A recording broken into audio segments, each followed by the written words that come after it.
Bismillahirrahmanirrahim. Assalamualaikum warahmatullahi wabarakatuh. Alhamdulillah wassalatu wassalamu ala Rasulillah wa ala alihi wa sahbihi wa mawalah wa la hawla wa la quwata illa billahi wa ba'du. Alhamdulillah, di subuh kali ini kita bisa diperjumpakan kembali di mushola hotel ini. Mudah-mudahan Allah Subhanahu wa taala memberikan keistiqomahan kepada kita sehingga kita terus bisa melaksanakan ibadah kepada Allah Azza wa Jalla dan terus menuntut ilmu.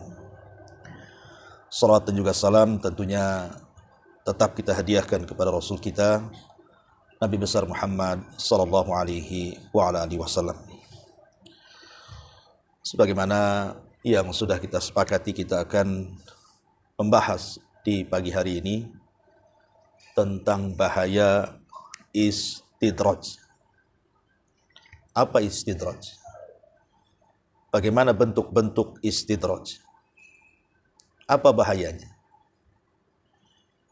Tentu ini pembahasan yang menarik kita akan bahas karena istidraj ini perkara yang samar di tengah-tengah manusia, di mana ketika Allah Subhanahu wa taala membukakan nikmat kepada manusia, disangkanya bahwa Allah sedang sayang kepadanya. Padahal tanda sayang Allah Subhanahu wa taala bukan karena Allah membukakan dunia, tetapi banyak orang yang tertipu dan seolah-olah itu bagian daripada sayangnya Allah kepada dia. Dalam sebuah hadis yang dikeluarkan Al-Imam At-Tirmidzi, dan hadis ini juga dihasankan oleh sebagian para ulama, Nabi SAW mengatakan, ma yazalul bala bil mu'min wal mu'minati fi nafsihi wa waladihi wa malihi hatta yalqallaha ta'ala wa ma alaihi khati'ah. Kata Rasul, akan senantiasa ujian itu menimpa seorang mukmin laki-laki atau seorang mukmin wanita, baik pada jiwanya, pada anaknya, pada hartanya, sampai betul-betul dia akan menghadap Allah dan tidak ada sedikit pun dosa yang dihadapkannya. Dari sini kita tahu bahwa salah satu sunnatullah, manusia itu pasti diberikan ujian oleh Allah Subhanahu wa taala. Karena ada 3 kepastian yang pasti berlaku kepada manusia. Satu, bahwa manusia pasti tidak akan istirahat di dunia. Akan terus ada cobaan dan demi cobaan yang akan menimpanya. Yang kedua, manusia pasti akan dibicarakan manusia. Maksudnya manusia akan dibicarakan manusia yang lainnya. Tidak ada satupun manusia yang tidak dibicarakan manusia yang lainnya. Kemudian yang ketiga, manusia pasti mengalami kematian. Inilah 3 kepastian. Makanya Allah Subhanahu wa taala mengatakan dalam surah Al-Ankabut ayat kedua dan ketiga itu, ahasiban nas an yutraku an yaqulu amanna wa hum la yuftanun wa laqad fatanna alladhina min qablihim fala ya'lamanna Allahu alladhina sadaqu wa la ya'lamannal kadzibin. Apakah manusia itu mengira setelah mereka mengucapkan kami beriman, tiba-tiba mereka tidak diuji? Tidak. Kami sudah menguji orang-orang sebelum mereka, supaya Allah mengetahui siapa di antara mereka yang jujur keimanannya dan siapa di antara mereka yang dusta keimanannya. Artinya, manusia itu akan senantiasa diberikan ujian oleh Allah Subhanahu wa taala. Baik dari jiwanya, mungkin dengan sakit, bahkan sampai kematiannya. Baik dengan anak-anaknya, mungkin dia durhaka kepada orang tuanya. Baik dengan hartanya, boleh jadi kemudian memfitnah hidupnya. Masalahnya, di sana ada orang-orang yang sedikit ujian, tetapi Allah Subhanahu wa taala bentangkan nikmat kepada mereka. Usahanya dimudahkan padahal tidak pernah salat. Kekayaannya ditambah padahal dia kikir. Dunianya dibentangkan padahal terus di atas kemaksiatan. Lah, itulah yang disebut dengan istidraj namanya. Dalam sebuah hadis Nabi SAW mengatakan, "Idza ra'aitallaha yu'til abda minad dunya ala ma'asihi ma yuhib, fa innama huwa istidraj." Apabila engkau melihat Allah Subhanahu wa taala memberikan yang banyak, dimudahkan rizkinya, dimudahkan usahanya, dimudahkan ekonominya, padahal dia di atas kemaksiatan yang ia suka melakukannya. Kata Rasul, ingat itu disebut istidraj namanya. Kemudian Nabi SAW membacakan satu firman Allah Azza wa Jalla, surah Al-An'am ayat 44. Apa kata Allah? "Falamma nasu ma dzukkiru bih fatahna alaihim abwaba kulla syai'in hatta idza farihu bima utu akhadnahum baghtatan fa idza hum mublisun." Maka tatkala mereka melupakan peringatan yang telah diberikan Allah kepada mereka, diperintah itu malah pula mengerjakan, lupa mereka bahwa di sana ada perintah, ada larangan, maka kami pun akan buka semua pintu-pintu kesenangan kepada mereka, orang-orang yang lupa itu, sehingga apabila mereka di atas kegembiraan dengan dunia yang dicapai mereka, tiba-tiba azab datang sekonyong-konyong kepada mereka, maka mereka pun terdiam putus asa. Lihat bagaimana ayat ini menjelaskan. Ada sebagian orang itu yang ketika di atas kenikmatan dunia kepada mereka, mereka dilalaikan untuk berzikir kepada Allah Azza wa Jalla. Tapi kita bisa saksikan, ada orang-orang yang kemudian tanpa sadar akhirnya Allah azab di dunia sebelum akhirat. Tapi ada juga yang Allah biarkan sedemikian rupa mereka menikmati dunia, tapi ujian sedikit menimpa mereka. Bukan berarti kemudian mereka tidak akan diazab. Ada hari perhitungan di hadapan pengadilan Allah tentunya, kelak pada hari kiamat. Sebab kalau seandainya orang-orang yang diberikan kesenangan di atas kezaliman mereka tidak diberikan hukuman, maka ini tidak menunjukkan keadilan Allah. Kalau ada orang yang kemudian mengambil harta manusia, kemudian dia menikmati apa yang ia ambil itu, kemudian dia bersenang-senang di dunia tanpa ada azab di akhirat, mana keadilannya? Kasihan orang-orang yang dizalimi akhirnya. Tapi Allah Subhanahu wa taala Maha Adil. Tidak di dunia, di akhirat Allah Subhanahu wa taala akan mengazab mereka. Kita lihat dalam Al-Qur'an itu ada kisah namanya Ashabul Ukhdud. Kisah Ashabul Ukhdud itu dijelaskan dalam surah apa? Dalam surah pendek dalam juz amma. Qutila ashabul uhdud an-nari dzatil waqud. Dalam surah Al-Buruj, Allah Subhanahu wa taala menjelaskan bagaimana ganasnya ashabul uhdud itu ketika membakar 20.000 orang-orang yang beriman. Tapi Allah tidak menjelaskan dalam surah Al-Buruj itu hukuman bagi mereka. Padahal mereka sudah membakar orang-orang yang beriman itu 20.000 lebih, disebutkan oleh Ibnu Katsir itu. Dimasukkan ke dalam parit api. Tapi mereka tidak dijelaskan dalam Al-Quran, kok dibiarkan sama Allah, tidak diberikan hukuman. Maksudnya di dunia.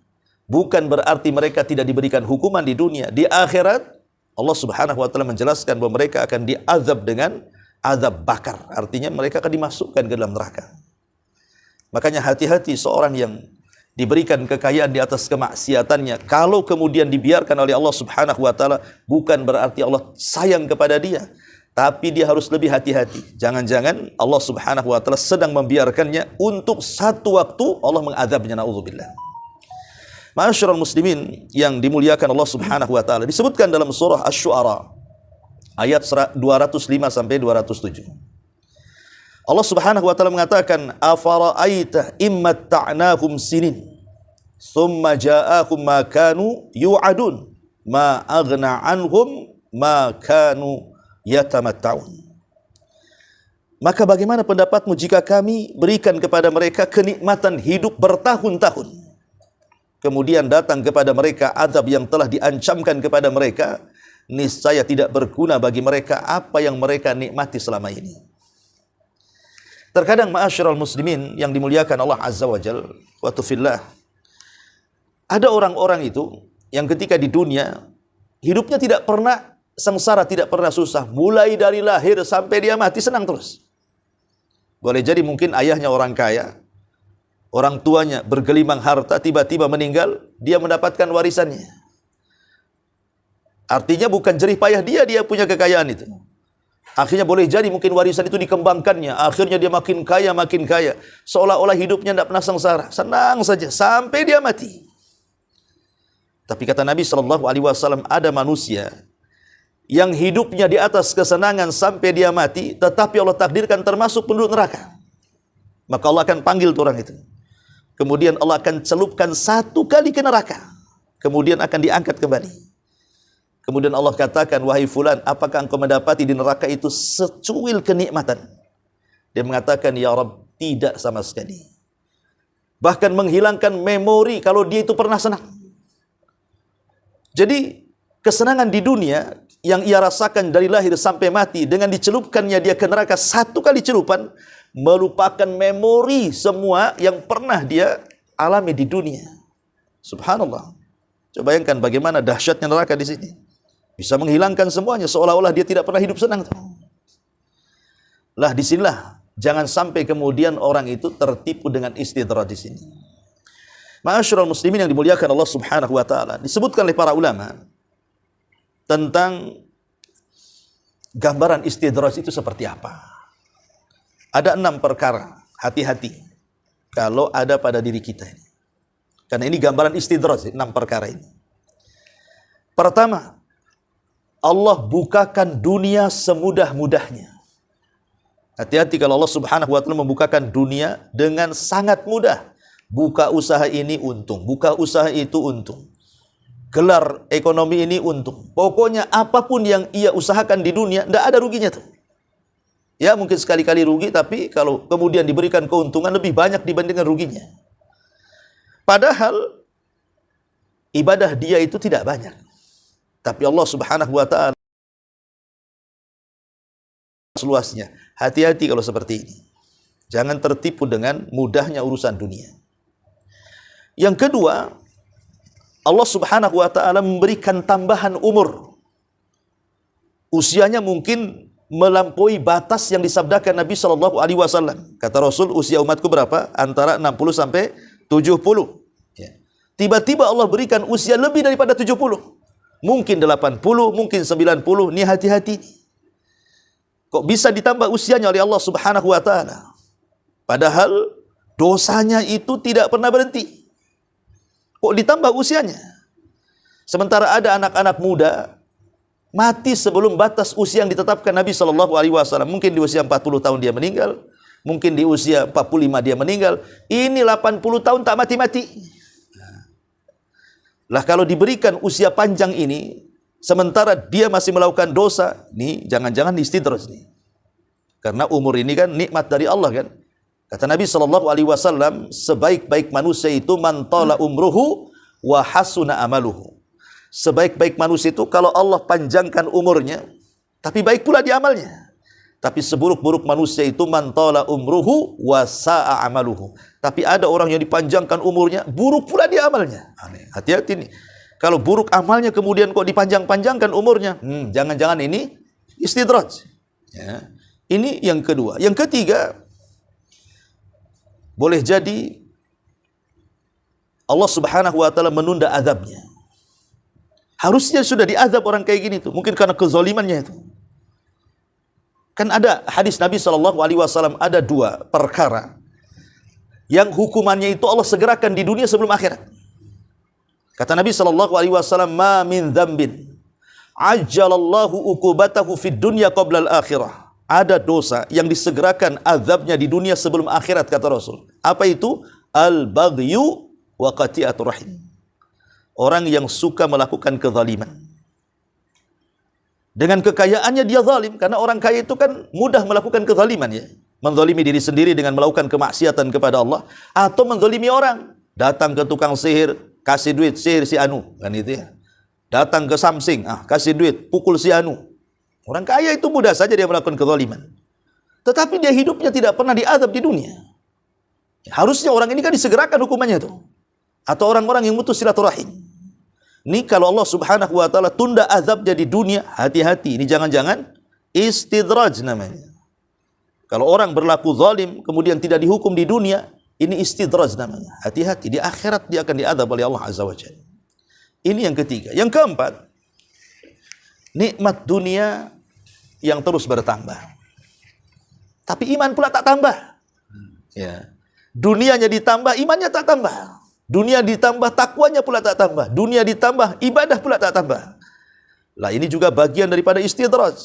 Atau orang Allah mudahkan hidupnya, padahal maksiat tidak berhenti, atau boleh jadi dilancarkan rizkinya, padahal dia kikir, bakhil, sombong, tetapi seolah-olah bertambah dan bertambah rizkinya. Padahal Nabi SAW mengatakan, dalam setiap hari Allah mengutus malaikat kan, mendoakan di pagi hari itu. Siapa yang infak, Allah tambah. Siapa yang kikir, Allah tahan hartanya. Tapi orang ini kikir tak ditahan pula hartanya itu, malah ditambah-tambah pula sama Allah. Nih hati-hati. Orang seperti ini disebut istidraj namanya. Lah inilah 6 perkara. Kalau ada pada diri kita, maka berhati-hati. Karena ada sebuah kata-kata emas dari para ulama salaf. Bagus sekali kata-katanya. Apa kata ulama salaf ini? Khif min wujudi ihsanihi ilaika. Takutlah jika kamu selalu mendapatkan kebaikan-kebaikan dari Allah Subhanahu wa ta'ala. Khif min wujudi ihsanihi ilaika wa dawamu isa'atika ma'ahu an yakuna dzalika istidrajan. Sedangkan kamu tetap dalam kemaksiatan, jangan sampai kenikmatan itu justru menjadikan istidraj dari Allah.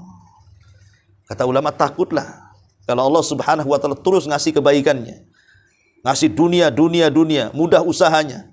Justru kata para ulama, takutlah kamu kalau Allah terus berbuat baik kepada kita, sementara kita berbuat jahat kepada Allah. Jangan-jangan ini istidraj.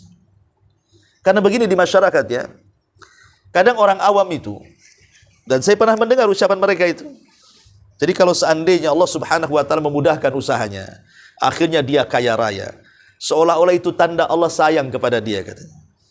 Tapi sebaliknya kalau hidupnya belangsak gitu ya, melarat, susah ekonomi, itu dia suudzon kepada Allah, seolah-olah Allah benci pula sama dia.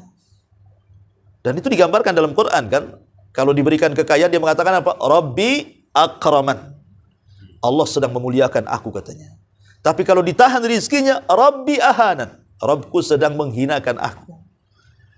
Ikhwan, orang kaya ataupun orang miskin itu bukan tanda Allah sayang. Ya. Karena namanya kekayaan itu bersyarikat masalahnya. Orang mukmin bisa kaya, orang kafir bisa kaya. Tanda sayang dari mana? Ya. Sulaiman kaya, Qarun juga kaya. Apakah kemudian Qarun dicintai Allah? Kan tidak juga. Kalau Allah cintai, kenapa Qarun dimasukkan neraka? Jadi kekayaan dunia ini bersyarikat antara mukmin kafir, bahkan antara manusia dan binatang. Jadi apa yang dibanggakan dengan kekayaan? Toh juga berserikat semuanya. Makanya itu bukan tanda sayang. Boleh jadi itu tanda istidraj. Allah sedang menyuapi kita dengan kekayaan, sementara kita tidak paham bahwa itu adalah istidraj, akhirnya hidupnya celaka. Ma'asyiral muslimin yang dimuliakan Allah Azza wa Jalla. Pertanyaan pun muncul. Kenapa Allah berikan istidraj coba? Kenapa Allah itu biarkan si fulan itu jadi kaya terus makin kaya, yang miskin pula makin miskin? Kenapa Allah Subhanahu wa ta'ala membuat mereka seperti itu? Kenapa nggak diadab saja orang-orang kayak gitu itu? Sudah maksiat tapi diberikan kekayaan pula kan itu. Ada apa dengan Allah ini? Karena ada orang yang kemudian menganggap tidak adil. Kenapa saya hidupnya miskin terus kok si anu kaya terus? Kenapa saya ini susah terus hidupnya kok si anu itu senang terus kan itu? Tentu akan terbentik pertanyaan seperti ini. Ya. Pertama, kenapa Allah Subhanahu wa ta'ala melakukan seperti itu? Membiarkan si kaya makin kaya padahal di atas kemaksiatannya. Pertama karena sebenarnya Allah sedang memberikan waktu kepada mereka. Bertobat enggak? Ya. Kembali enggak? Sadar enggak? Taat enggak kan itu? Dibiarkan itu. Yang kedua, sengaja Allah Subhanahu wa ta'ala menumpuk-numpuk dosanya. Dari tumpuk-tumpuk dosanya itu sampai pada waktunya dosa itu yang akan membinasakannya. Atau yang ketiga, sengaja Allah menyesatkannya sesuai dengan keinginannya. Kan Allah sudah berikan jalan nih, ini jalan yang baik. Dia memilih jalan yang tidak baik, itu kan kehendak dia. Tetapi ingat Allah Subhanahu wa ta'ala katakan apa? Falamma zagu azagallah. Kalau mereka berpaling, Allah palingkan sekalian. Nuwallihi ma tawalla. Kami palingkan sesuai dengan selera mereka berpaling. Jadi Allah Subhanahu wa taala membiarkan mereka seperti itu karena keinginan mereka untuk berpaling, dan keinginan mereka untuk tidak tobat, dan keinginan mereka untuk mengikuti hawa nafsu. Makanya kenapa Allah Subhanahu wa taala biarkan mereka seperti itu. Sampai pada waktunya kata Allah, wa numli lahum inna kaidi matin. Kami biarkan mereka seperti itu, tapi ingat, tipu dayaku sangat manjur kata Allah. Tidak di akhir hayatnya, di dunia atau di akhirat kelak Allah azab Subhanahu wa taala. Lihat, dan saya saksikan juga ada orang-orang yang kaya, kematiannya itu susah sekali. Terkadang dibuat koma berbulan-bulan loh, dia kan merasakan sakit yang luar biasa tuh. Terkadang dibuat hidupnya itu susah di akhir hayatnya, dia tidak bisa menikmati kekayaannya. Sekarang begini, kalau dari muda ya, antum mencari harta, kemudian setelah tua kaya raya, tiba-tiba Allah Subhanahu wa taala kasih penyakit yang dia tidak bisa memanfaatkan kekayaannya. Contoh dia kena stroke, kemudian terbaring, kemudian di kursi roda, padahal mobilnya bagus, rumahnya luas, tamannya indah. Apa ini nikmati coba? Jalan ke taman rumahnya aja tak bisa. Mau makan aja disuapi. Lalu apa gunanya menumpuk-numpukan kekayaan kalau seandainya sudah tua tidak bisa menikmati, kan begitu? Itu namanya menyiksa diri namanya. Itu di dunia ada orang kaya itu yang tidak bisa menikmati kekayaannya loh. Bagaimana di akhirat coba? Dia akan ditanya dua soalan. Dari mana kau dapati? Kemana pula kau belanjakan? Dua soalan ini pasti harus dijawab. Dari mana kau dapat? Kemana kau belanjakan? Ada orang yang terbebas dari soalan yang pertama, belum tentu dia terbebas dari soalan yang kedua. Atau sebaliknya. Seperti ada orang yang sudah mencari kekayaan dengan cara yang halal. Betul-betul halal. Banting tulang, keringat bercucuran. Memang betul-betul halal dari pagi sampai sore dia bekerja. Tetapi rupanya setelah mendapatkan uang, dia gunakan untuk maksiat pula kepada Allah. Memang dia selamat dari soalan pertama kan? Dari mana kau dapat harta? Halal ya Rabb. Kemana kau belanjakan? Untuk zina, judi online, ya, apalagi khamar, mabuk dan begitu seterusnya. Berarti dia tidak akan selamat dari soalan yang kedua. Ataupun sebaliknya, mungkin dia mengambil dengan cara yang culas, dengan cara yang curang. Tapi niatnya baik untuk menghidupi keluarganya, untuk berderma kepada orang-orang yang memang membutuhkan, untuk dakwah dan begitu seterusnya. Memang dia selamat dari soalan yang kedua. Tapi dia tidak selamat dari soalan pertama kan? Dari mana kau dapat harta itu? Ya. Hasil judi ya Rabb kan itu. Kemana kau belanjakan? Bangun masjid ya Rabb. Memang bagus tuh bangun masjidnya. Tapi dari mananya? Itu juga perlu dijawab. Tapi walaupun demikian, yang namanya harta haram itu tidak akan diterima oleh Allah Subhanahu wa taala. Karena Allah itu jamil yuhibbul jamal. Innallaha thayyibun la yaqbalu illa thayyiban. Allah itu baik, tidak mungkin menerima kecuali yang baik-baik. Ya. Umpamanya kayak cerita siapa itu? Robin Hood, ya kan? Dia mencuri, kasih fuqara kan? Diterima? Enggak. Dalam Islam itu Allah itu baik, tidak menerima kecuali yang baik-baik. Ya. Nah, ini yang harus dipahami bahwa istidraj ini sangat bahaya sekali, ya. Ma'asyiral muslimin wal muslimat rahimani wa rahimakumullah.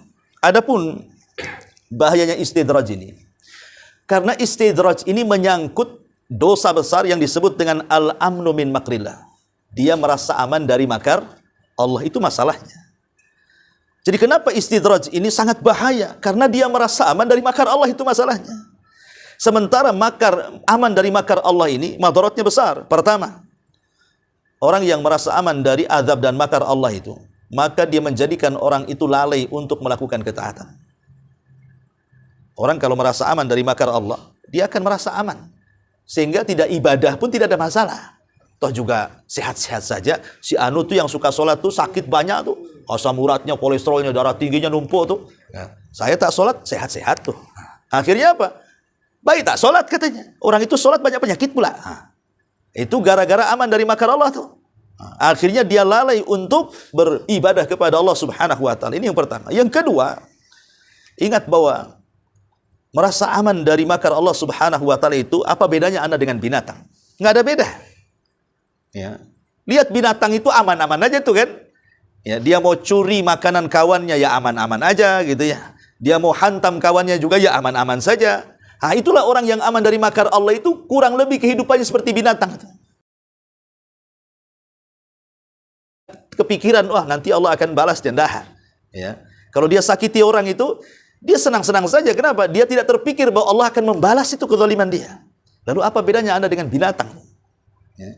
Kemudian yang ketiga, aman dari makar Allah ini, kata Allah, termasuk orang-orang yang rugi, termasuk orang-orang yang kafir, bahkan termasuk dosa besar.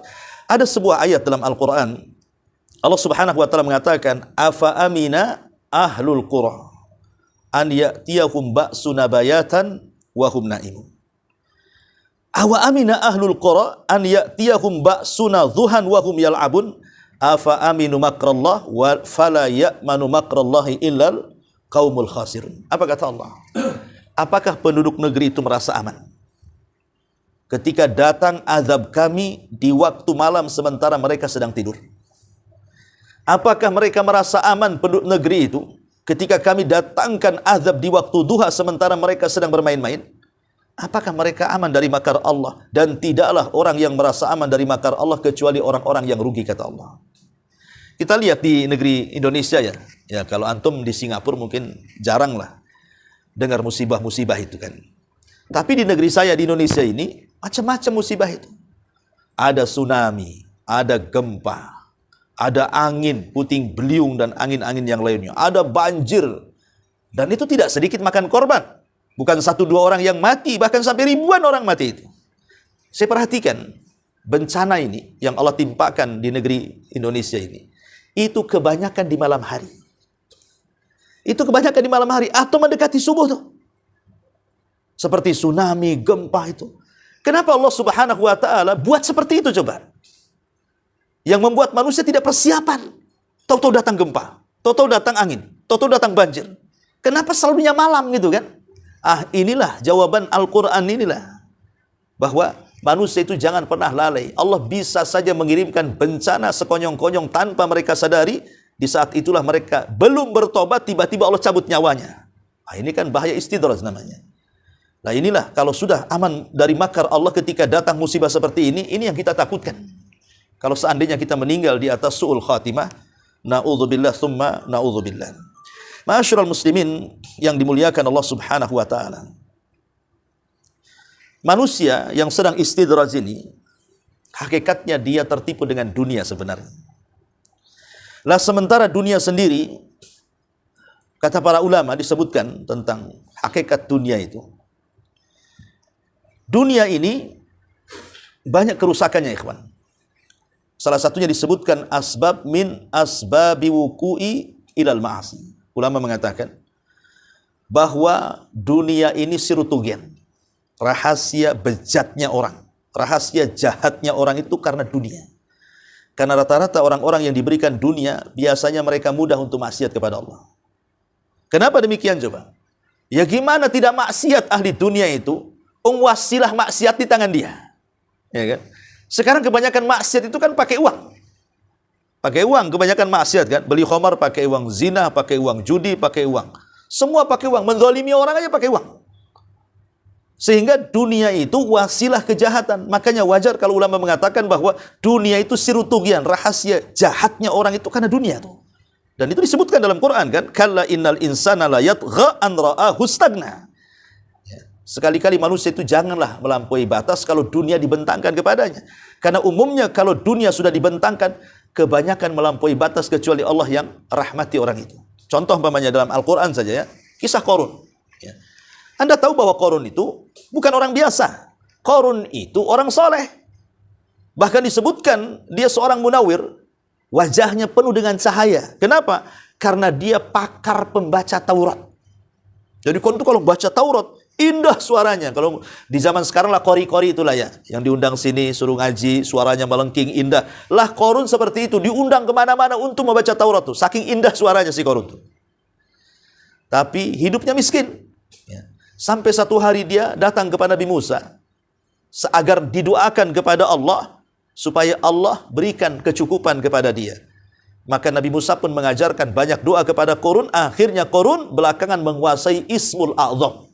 Nama Allah yang sangat agung yang kalau berdoa dengan nama itu dikabulkan keinginannya. Sejak itulah Qarun akhirnya terus berusaha, berdoa, berusaha, akhirnya kekayaannya menambah, sampai tidak ada manusia yang lebih kaya dibandingkan Qarun sejak zaman Qarun sampai hari ini. Siapa yang lebih kaya daripada Qarun? Kuncinya saja yang bawa orang ramai dan kuat-kuat. Itu kuncinya, belum gemboknya, belum pintunya, belum gudangnya, kuncinya loh ya. Kalau kita kunci kecil kan itu. Qarun kunci besar. Tetapi ketika Allah Subhanahu wa taala uji seperti itu, bukannya Qarun makin soleh. Ketika datang syariat zakat, Nabi Musa mengirim orang untuk meminta kekayaannya. Disinilah mulai sombongnya si Qarun itu. Dan mengatakan apa? Enak saja Nabi Musa ngambil-ngambil hartaku katanya. Innama utituhu min ilmin indi. Ini kekayaan hasil jerih payah saya. Saya capek mencarinya. Ini kekayaan datang. Kata-kata Qarun ini menjadi simbol munculnya Qarun-Qarun yang lainnya sampai hari ini. Coba lihat. Ketika ada orang kaya mengatakan, ya wajar saja saya kaya. Saya sekolah tinggi. S1, S2, S3, doktor, profesor. Masa profesor miskin? Nah, kan itu. Ya wajar saja saya kaya. Saya ini pilot. Saya dokter. Saya ini pengusaha. Saya ini bos. Saya punya... Subhanallah. Ya. Seolah-olah kekayaan itu karena kecerdasan dia. Karena title dia. Bukan. Banyak orang miskin kaya juga. Artinya banyak miskin pendidikan. Kalau Allah bentangkan kekayaan, kaya juga. Di Surabaya itu ada orang kaya, tidak sekolah. Kan itu. Sampai masuk nomor urut keberapa di sana itu. Tidak sekolah. Anak buahnya itu yang S1, S2, S3 doktor itu. Bosnya itu tak sekolah itu.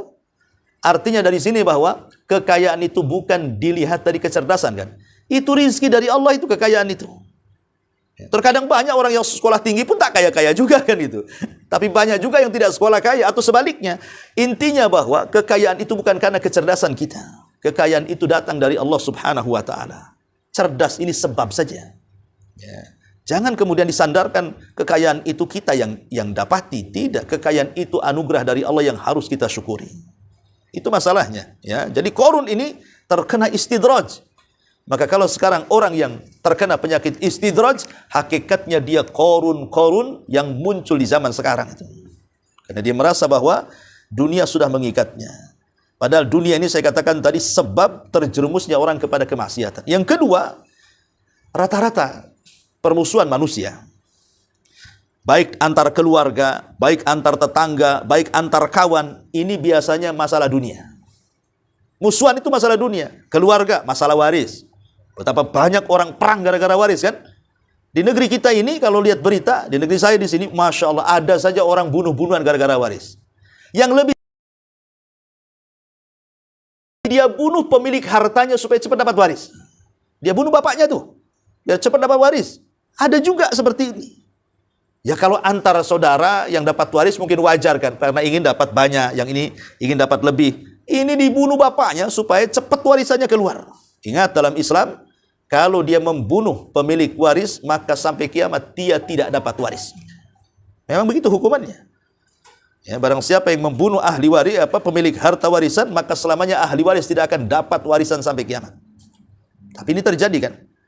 Atau mungkin antar tetangga hasad. Hasad. Kenapa kok si Anu itu senang kali rumahnya, mudah pula ditingkat jadi 2, jadi 3, akhirnya darahnya naik itu. Si Anu naik rumahnya, dia pula darah naik. Satunya naik darah, satu naik rumah. Ya kan? Tengok pula dia beli kereta bagus pula kan gitu. Dia naik kereta, ini naik ambulan. Sakit. Nah, dibawa ke rumah sakit kan gitu. Karena naik darahnya, darah tinggi akhirnya. Si Anu senang dia mati setruk kan gitu. Kan inilah gara-gara seperti ini, harta ini kan yang mengundang orang itu bermusuhan kan itu. Antar kawan, berbisnis umpamanya kan. Satu zalim dengan yang lainnya. Makanya Allah mengatakan apa? Wa inna katsiran minal khulata la yabghi ba'duhum ba'dha. Kebanyakan orang yang bersyirikat dalam bisnis itu pasti ada yang zalim. Pasti ada yang zalim. Allah yang mengatakan seperti itu. Jadi kalau Anda ini 3-4 orang buat bisnis, ya, pasti ada yang zalim salah satunya. Mesti itu. Entah dia tidak amanah, entah dia berkhianat, entah dia bawa uang, entah ambil uang, mesti ada tuh. Makanya kadang-kadang orang tak mau berbisnis dengan orang kan, takutnya ditipu, takutnya kena zalim orang. Lah, ini semua gara-gara harta semuanya. Makanya kenapa orang-orang yang istidraj ini mereka tidak sadar, mereka sedang membuat permusuhan sebenarnya. Ya. Ma'asyiral muslimin yang dimuliakan Allah Azza wa Jalla, ya terkadang juga merubah segalanya. Dunia ini merubah segalanya. Dulunya istiqomah, ketika datang dunia, hilang istiqomahnya. Makanya Umar bin Khattab radhiyallahu an ketika dihabarkan bahwa Baitul Maqdis sudah runtuh dan dia disuruh untuk mengambil kuncinya. Karena ketika itu para pembesar orang-orang Nasrani yang ada di Baitul Maqdis itu tidak mau memberikan kunci kecuali langsung kepada Umar. Sementara Umar ada di Madinah. Ya. Maka Abu Ubaidah bin Jarrah mengatakan kepada pengawalnya, kirim surat ini, bilang sama Amirul Mukminin, datanglah dia ke Syam. Datang Umar ke Syam. Ya, dengan pakaian yang seadanya. Tidak berubah sama sekali. Ketika kemudian sampai di Syam, maka dia ingin melihat kondisi prajurit, kondisi tentara, termasuk kondisi jenderal perangnya Abu Ubaidah bin Jarrah. Masuklah dia ke tenda Abu Ubaidah bin Jarrah. Kagetlah Umar bin Khattab karena rupanya tidak ada barang-barang mewah. Tidak ada barang-barang yang ya layaknya seorang jenderal. Kalau sekarang jenderal mesti rumah bagus, kereta bagus kan itu ya. Ini tenda tak ada apa-apa. Sampai Umar mengatakan, apa yang dimakan Abu Ubaidah? Maka orang-orang mengatakan, apa yang kami makan dia makan. Maksudnya tidak ada beda antara prajurit dengan dia. Maka Umar pun menangis dan mengatakan, ya Abu Ubaidah, kulluna ghayyaratna dunya, katanya. Kami semua terubahkan dengan dunia, illa anta, kecuali kamu, katanya. Dunia merubah kami, tapi engkau kok tidak berubah dengan dunia, gitu maksudnya. Lah dunia ini, kata Umar bin Khattab, yang kita ambil petik hikmahnya adalah bisa merubah orang dunia ini. Kadang dulunya sholat, gara-gara dibentangkan tak sholat. Ya, dulunya rajin ke pengajian, gara-gara dunia tidak pun muncul lagi di pengajian. Dulunya istiqomah baik dengan orang, ketika dunia jadi orang paling jahat. Begitulah dunia bisa merubah segalanya. Makanya kemudian Nabi SAW sampai mengkhawatirkan, lihat bagaimana keganasan orang yang hubud dunia itu. Rasul mengkiaskan dengan 2 serigala yang memakan seekor domba yang bersendirian. Bagaimana kalau ada 2 serigala, kata Rasul, sedang lapar, tiba-tiba ada seekor domba yang keluar dari kawanannya, sendiri dia. Pasti akan diterkam, dirobek, disobek, dimakan, pasti akan ganas. Kata Rasul, kejahatan 2 serigala ini ketika makan domba ini belum seberapa, kata Rasul, daripada orang yang rakus dengan dunia. Ya. Kenapa? Ya kalau 2 serigala ini hanya membunuh 1 ekor kambing saja, kalau sudah kenyang selesai. Ya. Tetapi orang yang hubud dunia nggak akan selesai. Walaupun dia sudah mendolimi 1 orang, dia akan dolimi yang lainnya. Dia akan mendolimi yang lainnya. Dia akan mendolimi, dan begitu seterusnya tuh. Itulah Nabi SAW mempermisalkan bagaimana bahayanya hubud dunia, dan itu diakibatkan daripada al-istidraj tadi.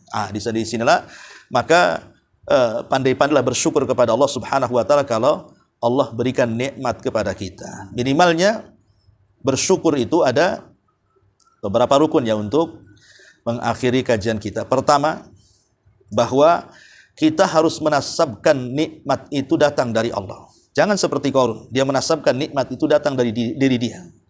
Yang kedua, jangan sampai nikmat itu dibelanjakan kepada selain Allah, tapi belanjakanlah di jalan Allah Subhanahu wa taala.